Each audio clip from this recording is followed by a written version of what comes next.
ಶ್ರೀ ಶಿರಡಿ ಸಾಯಿಬಾಬಾ ಸೇವಾ charitable trust Raichur Om Sai ಧ್ಯಾನ ಮಂದಿರ ದಿನಾಂಕ 29/7/2026ರಂದು ಗುರು ಪೂರ್ಣಿಮೆ ಪ್ರಯುಕ್ತ ಬೆಳಗ್ಗೆ 6 ಗಂಟೆಯಿಂದ ವಿವಿಧ ಪೂಜಾ ಕಾರ್ಯಕ್ರಮಗಳು ನೆರವೇರಿಸಲಾಗುವುದು. ಗುರು ಪೂರ್ಣಿಮೆ ವಿಶೇಷ ಆಕರ್ಷಣೆ ಶ್ರೀ ಸಾಯಿಬಾಬಾ ಅವರು ಧರಿಸಿದ ಪವಿತ್ರ ಕಪ್ಪಿನ ವಸ್ತ್ರದ ದಿವ್ಯ ದರ್ಶನ ಮಾಡಲಾಗುತ್ತದೆ. ಗುರು ಪೂರ್ಣಿಮಾ ಪ್ರಯುಕ್ತ ವಿಶೇಷ ಲಕ್ಕಿ ಡ್ರಾ. ಗುರು ಪೂರ್ಣಿಮಾ ಮಹೋತ್ಸವಕ್ಕೆ ಸಹಕರಿಸಿದ ಭಕ್ತಾದಿಗಳಿಗೆ ವಿಶೇಷ ಲಕ್ಕಿ ಡ್ರಾ ಮೂಲಕ ಆಕರ್ಷಕ ಬಹುಮಾನಗಳನ್ನು ನೀಡಲಾಗುತ್ತದೆ. ಪ್ರಥಮ ಬಹುಮಾನ 1 ಚಿನ್ನದ ನಾಣ್ಯ 22 ಕ್ಯಾರೆಟ್, ದ್ವಿತೀಯ ಬಹುಮಾನ ಸಾಯಿಬಾಬಾ ಕೇತನೆಯುಳ್ಳ 20 ಗ್ರಾಂ ಬೆಳ್ಳಿ ನಾಣ್ಯ, ತೃತೀಯ ಬಹುಮಾನ ಸಾಯಿಬಾಬಾ ಕೇತನೆಯುಳ್ಳ 10 ಗ್ರಾಂ ಬೆಳ್ಳಿ ನಾಣ್ಯ ನೀಡಲಾಗುತ್ತದೆ. ಹೆಚ್ಚಿನ ಮಾಹಿತಿಗಾಗಿ ಸಂಪರ್ಕಿಸಿ ಶ್ರೀ ಸಾಯಿ ಕಿರಣ್ ಆದೋನಿ ಗುರೂಜಿ, ಸಂಸ್ಥಾಪಕರಾದ ಧರ್ಮ ಅಧಿಕಾರಿಗಳು. Mobile number 9164 000 600 7611 993999. ಸ್ಥಳ ರಂಗಮಂದಿರದ ಹಿಂಭಾಗ, ಕೇಂದ್ರ ಗ್ರಂಥಾಲಯ ಹತ್ತಿರ, ಉದಯನಗರ ಸ್ಟೇಷನ್ ರಸ್ತೆ, ರಾಯಚೂರು.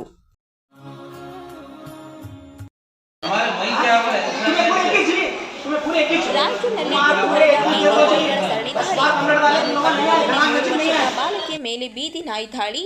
ಈನ 4 ವರ್ಷದ ಮಗುವಿನ ಮೇಲೆ ದಾಳಿ, ಮುಖ, ಕಣ್ಣು, ಎದೆಗೆ ಗಂಭೀರ ಗಾಯ. ರಾಯಚೂರು ನಗರದ ರಿಮ್ಸ್ ಆಸ್ಪತ್ರೆಯಲ್ಲಿ ಬಾಲಕಿಗೆ ಚಿಕಿತ್ಸೆ. ನಗರದ ಸದರ್ ಬಜಾರ್ನಲ್ಲಿ ವ್ಯಕ್ತಿಯ ಮೇಲೂ ಬೀದಿ ನಾಯಿ ದಾಳಿ. ಸತ್ಯಪ್ಪ 40 ಗಾಯಗೊಂಡು ರಿಮ್ಸ್ಗೆ ದಾಖಲು. ಮೊನ್ನೆಯಷ್ಟೇ ಸಿಂಧನೂರು ತಾಲೂಕಿನಲ್ಲಿ 1.5 ವರ್ಷದ ಮಗು ನಾಯಿ ದಾಳಿಗೆ ಬಲಿ.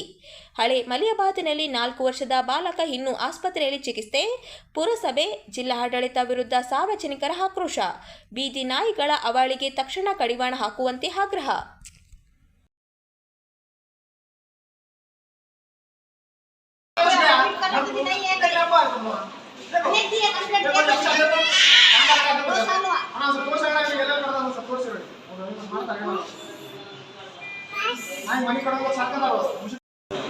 नकोरमा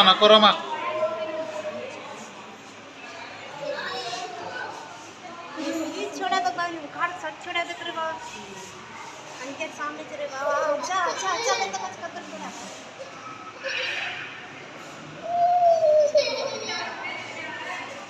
चिची का नाक करता है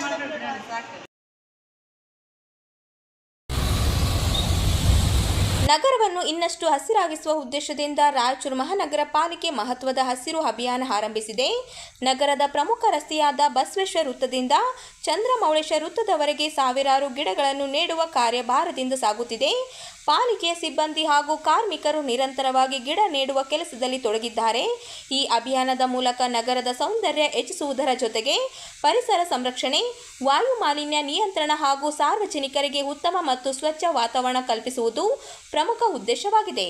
ಹಸಿರು ವಲಯ ವಿಸ್ತರಣೆಗೆ ಸಾರ್ವಜನಿಕರು ಸಹ ಸಹಕರಿಸುವಂತೆ ಪಾಲಿಕೆ ಮನವಿ ಮಾಡಿದೆ.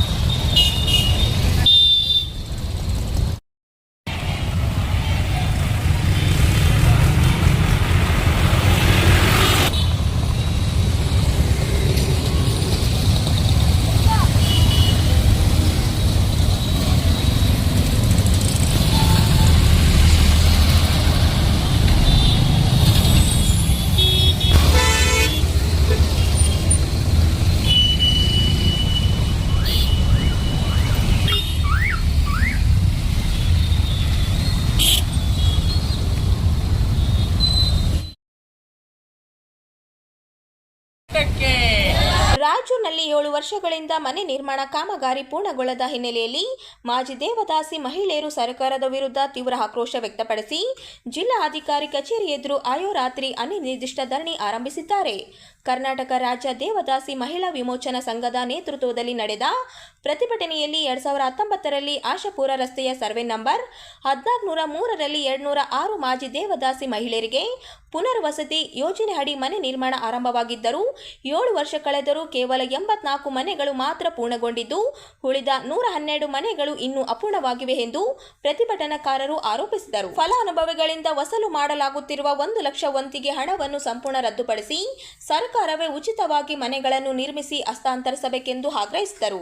ಅಲ್ಲದೆ ಮಾಸಿಕ ಸಹಾಯಧನವನ್ನು 2,000ದಿಂದ 6,000ಕ್ಕೆ ಹೆಚ್ಚಿಸುವುದು, ದೇವದಾಸಿ ಮಹಿಳೆಯರ ಮಕ್ಕಳಿಗೆ ಶಿಕ್ಷಣ ಹಾಗೂ ಸರ್ಕಾರಿ ಉದ್ಯೋಗದಲ್ಲಿ ಮೀಸಲಾತಿ, ಪ್ರತಿ ಕುಟುಂಬಕ್ಕೆ 5 ಎಕರೆ ಕೃಷಿ ಯೋಗ ಭೂಮಿ ಮತ್ತು 5 ಲಕ್ಷ ಸ್ವಯಂ ಉದ್ಯೋಗ ಸಾಲ ಸೌಲಭ್ಯ ನೀಡುವಂತೆ ಒತ್ತಾಯಿಸಿದರು. ಪ್ರತಿಭಟನೆಯಲ್ಲಿ 100 ಮಾಜಿ ದೇವದಾಸಿ ಮಹಿಳೆಯರು ಭಾಗವಹಿಸಿ ಸರ್ಕಾರದ ವಿರುದ್ಧ ಘೋಷಣೆಗಳನ್ನು ಕೂಗಿ ಬೇಡಿಕೆಗಳು ಈಡೇರುವವರೆಗೂ ಹೋರಾಟ ಮುಂದುವರಿಸುವ ಎಚ್ಚರಿಕೆ ನೀಡಿದರು. ನಿರ್ಮಾಣ ಕಾರ್ಯ ಪೂರ್ಣಗೊಳಿಸಲೇಬೇಕು. ಮಹಿಳೆಯರಿಗೆ ಮನೆಗಳ ನಿರ್ಮಾಣ ಕಾರ್ಯ ಪೂರ್ಣಗೊಳಿಸಲೇಬೇಕು. ರಾಯಚೂರು ಜಿಲ್ಲೆಯಲ್ಲಿ ದೇವದಾಸಿ ಕರ್ನಾಟಕ ರಾಜ್ಯ ದೇವದಾಸಿ ಮಹಿಳೆಯರ ವಿಮೋಚನಾ ಸಂಘಟನೆಯಿಂದ ಹೋರಾಟ ಮಾಡುವ ಉದ್ದೇಶ ಏನಂದರೆ, ಈಗ ಮಾಜಿ ದೇವದಾಸಿ ಮಹಿಳೆಯರಿಗೆ ಮನೆಗಳನ್ನು ಕಟ್ಟಿಸಿಕೊಡಬೇಕಂತಂದು ನಾವು ಹೋರಾಟ ಮಾಡೋದ್ರಿಂದ ಮನೆಗಳ ನಿರ್ಮಾಣ ಆಗಲಿಕ್ಕೆ ಪ್ರಾರಂಭ ಆಗಿದೆ. ಆದರೂ ಕೂಡ ಈಗ 7-8 ವರ್ಷ ಆದರೂ ಕೂಡ ಮನೆಗಳು ಅರ್ಧಕ್ಕೆ ನಿಂತು ಬಿಟ್ಟವ. ಅರ್ಧ ಮನೆಗಳು ಮಾತ್ರ ಕಟ್ಟಿಸ್ತಾರ. ಅಂದರೆ 180 ಮನೆಗಳಾಗಬೇಕಾಗಿತ್ತು, 86 ಮನೆಗಳಾಗಬೇಕಾಗಿತ್ತು. ಬರೀ 40 ಮನೆಗಳು ಮಾತ್ರ ನಿರ್ಮಾಣಗೊಂಡಿವೆ. ಇನ್ನು ಉಳಿದಂಥ ಮನೆಗಳು ನಿರ್ಮಾಣಗೊಂಡಿಲ್ಲ. ಅದಕ್ಕಾಗಿ ಈಗ ಮಳೆಗಾಲ ಬಂತು, ಮತ್ತು ಇದ್ದ ಮನೆಗಳನ್ನು ಬಿದ್ದೋಗೋ ಪರಿಸ್ಥಿತಿ ಬಂದದ. ಆದರೆ ಈ ಮನೆಗಳು ಚಾಲಾಗ್ತಾ ಇಲ್ಲ ಕಟ್ಟಕ್ಕೆ. ಅದಕ್ಕೆ ಈ ಸರ್ಕಾರ ಏನು ಮಾಡೋದಂದರೆ, ನಮ್ಗೆ ದೇವದಾಸಿ ಮಹಿಳೆಯರಿಗೆ ವಂತಿಗೆ ಹಣ 1 ಲಕ್ಷ ರೂಪಾಯಿ ಕೊಡಬೇಕಂತ ಇವತ್ತು ಕೇಳ್ತಾ ಇದ್ದಾರೆ. ದೇವದಾಸಿ ಮಹಿಳೆಯರು ನಿಶಕ್ತರವರು ಕೆಲಸ ಮಾಡೋಕ್ಕೂ ಆಗಂಗಿಲ್ಲ, ವಯಸ್ಸಾದಂಥವ್ರಾರ. ಆಮೇಲೆ ಅವ್ರಿಗೆ ಯಾವುದೂ ಕೆಲಸನೂ ಇಲ್ಲ. ಅಂಥವ್ರು 1 ಲಕ್ಷ ರೂಪಾಯಿ ಎಲ್ಲಿಂದ ಕಟ್ತಾರೆ? ಅವರು ಕೊಡೋದು ಪೆನ್ಷನ್ ಒಂದು 2,000 ರೂಪಾಯಿ ಕೊಡ್ತಾರೆ ಮಾಸಾಸನ. ಅದು ಕೂಡ ಪ್ರತಿ ತಿಂಗಳು ಸರಿಯಾಗಿ ಕೊಡ್ತಾ ಇಲ್ಲ. ಅವರು ಕೂಡ 2,000 ರೂಪಾಯಿ ಕೂಡ ಅವ್ರಿಗೆ ಜೀವನ ನಡೆಸಲಿಕ್ಕೆ ಆಗಂಗಿಲ್ಲ. ಅದಕ್ಕಾಗಿ ಮನೆಗಳ ನಿರ್ಮಾಣ ಮಾಡಲಿಕ್ಕೆ ಬೇಕಾದಂಥ 1 ಲಕ್ಷ ರೂಪಾಯಿಯನ್ನು ವಂತಿಕೆ ಹಣವನ್ನು ಕೈ ಬಿಡಬೇಕು. ಮತ್ತು ಅವರು ಮಾಸಿಕ ವೇತನವನ್ನು ಕೂಡ ಹೆಚ್ಚಿಸಬೇಕು, 5,000 ರೂಪಾಯಿಗೆ ಹೆಚ್ಚಿಸಬೇಕು. ಅದೇ ರೀತಿಯಾಗಿ ಅವರಿಗೆ ಜೀವನ ಮಾಡ್ಕೊಳ್ಳಿಕ್ಕೆ ಕೂಡ ಅವರಿಗೆ ಈ ಯಾವುದೋ ಒಂದು ವ್ಯಾಪಾರ ಮಾಡ್ಕೊಂಡು ಜೀವನ ಮಾಡಬೇಕಂತಂದ್ರೂ ಕೂಡ ಅವ್ರಿಗೂ ಕೂಡ ಒಂದು 2 ಲಕ್ಷ ರೂಪಾಯಿ ನಾವು ಬ್ಯಾಂಕ್ ಸಾಲ ಕೇಳ್ತಾ ಇದ್ವಿ. ಅವರು ಕೂಡ 2 ಲಕ್ಷ ಸಾಲ ಸವಲತ್ತುಗಳು ಕೊಡಬೇಕು. ಆಮೇಲೆ ಅವರಿಗೆ 5 ಎಕರೆ ಜಮೀನು ಕೊಡಬೇಕಂತ ಕೂಡ ನಾವು ಹೋರಾಟ ಮಾಡ್ತಾ ಇದ್ವಿ. ಅವರು ಕೂಡ 5 ಎಕರೆ ಜಮೀನು ಕೊಡಬೇಕು. ಅದೇ ರೀತಿಯಾಗಿ ಅವರ ಮಕ್ಕಳಿಗೆ ಕೂಡ ಉದ್ಯೋಗದಲ್ಲಿ ಮೀಸಲಾತಿ ಕೊಟ್ಟು ಅವ್ರಿಗೆ ಉದ್ಯೋಗ ಅವಕಾಶ ಮಾಡಿಕೊಡ್ಬೇಕಂತ ಇವತ್ತು ನಾವು ಸರ್ಕಾರಕ್ಕೆ ನಾವು ಒಂದು ಮನವಿ ಪತ್ರ ಕೊಡಲು ಇವತ್ತು ನಾವು ಇಲ್ಲಿ ರಾಯಚೂರು ಜಿಲ್ಲೆಯಲ್ಲಿ ಅಹೋರಾತ್ರಿ ಇಡೀ ರಾತ್ರಿ ಕೂಡ ನಾವು ಹೋರಾಟ ಮಾಡಬೇಕಂತ ಇವತ್ತು ಹಮ್ಮಿಕೊಂಡು ಹೋರಾಟದಲ್ಲಿ ಭಾಗವಹಿಸ್ತಾ ಇದ್ದೀವಿ. ಈ ಕಾರ್ಯಕ್ರಮ ಜರುಗುತ್ತದೆ. ಇದರ ಮೊದಲಿಗೆ ವಿಶ್ವಗುರು ಬಸವಣ್ಣನವರ ತತ್ವ ವಚನ ಸಾಹಿತ್ಯ ಮತ್ತು ಸಮಾನತೆಯ ಸಂದೇಶವನ್ನು ಜನಸಾಮಾನ್ಯರಿಗೆ ತಲುಪಿಸುವ ಉದ್ದೇಶದಿಂದ ನಗರದ ಗಂಜಿ ರಸ್ತೆಯ ಗಂಜಿ ಕಲ್ಯಾಣ ಮಂಟಪದಲ್ಲಿ ಜುಲೈ 25 ಮತ್ತು 26ರಂದು 3ನೇ ಬೃಹತ್ ಬಸವ ಉತ್ಸವವನ್ನು ಅದ್ದೂರಿಯಾಗಿ ಆಯೋಜಿಸಲಾಗಿದೆ ಎಂದು ರಾಷ್ಟ್ರೀಯ ಬಸವ ದಳ ಯರಮರ ಸಿದ್ದರಾಮಪ್ಪ ಪಾಟೀಲ್ ತಿಳಿಸಿದರು.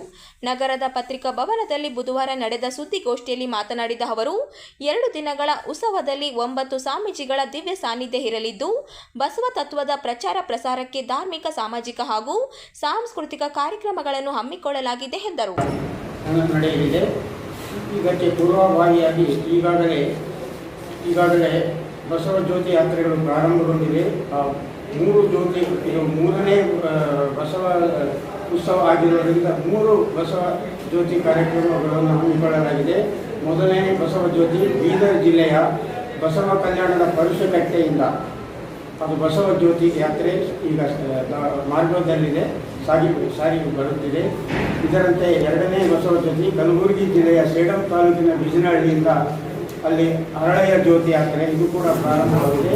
ಇನ್ನು ಕಾರ್ಯಕ್ರಮದ ದಿನದಂದು ರಾಯಚೂರು ತಾಲೂಕಿನ ಸುಕ್ಷೇತ್ರ ದೇವರ ಸೂಗೂರಿನಿಂದ ಸೂಗೂರು ಚನ್ನವೀರೇಶ್ವರ ಜ್ಯೋತಿ ಯಾತ್ರೆ, ಹೀಗೆ ಒಟ್ಟು 3 ಜ್ಯೋತಿ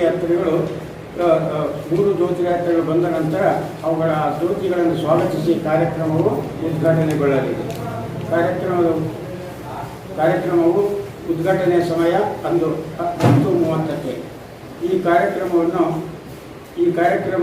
9 ಪೂಜ್ಯರುಗಳು, ಬಸವ ತತ್ವದ ಪೂಜ್ಯರು, ಪ್ರವಚನಕಾರರು ಸಾನ್ನಿಧ್ಯವನ್ನು ವಹಿಸಲಿದ್ದಾರೆ. ಅದರಲ್ಲಿ ಮೊಟ್ಟ ಮೊದಲನೇ ದಿವ್ಯ ಸಾನ್ನಿಧ್ಯ ಪೂಜ್ಯ ಶ್ರೀ ಜಗದ್ಗುರು ಡಾಕ್ಟರ್ ಚನ್ನಬಸವಾನಂದ ಮಹಾಸ್ವಾಮೀಜಿಯವರು, ಪೀಠಾಧ್ಯಕ್ಷರು ಶ್ರೀ ಚನ್ನಬಸವೇಶ್ವರ ಸ್ವಾಮಿ, ಚನ್ನಬಸವೇಶ್ವರ ಜ್ಞಾನಪೀಠ, ಬಸವ ಗಂಗೋತ್ರಿ, ಕುಂಬಳಗೋಡು, ಬೆಂಗಳೂರು, ಇವರು ದಿವ್ಯ ಸಾನ್ನಿಧ್ಯದಲ್ಲಿ ನಡೆಸಿದ್ದಾರೆ.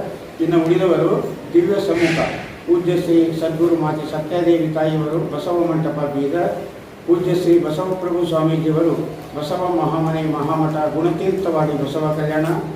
ಇನ್ನು ಪೂಜ್ಯ ಶ್ರೀ ಡಾಕ್ಟರ್ ಜಯಬಸವಾನಂದ ಸ್ವಾಮೀಜಿಯವರು ವಿಶ್ವಧರ್ಮಪೀಠ ಜಯಬಸವನ ಚಿಕ್ಕಮಗಳೂರು.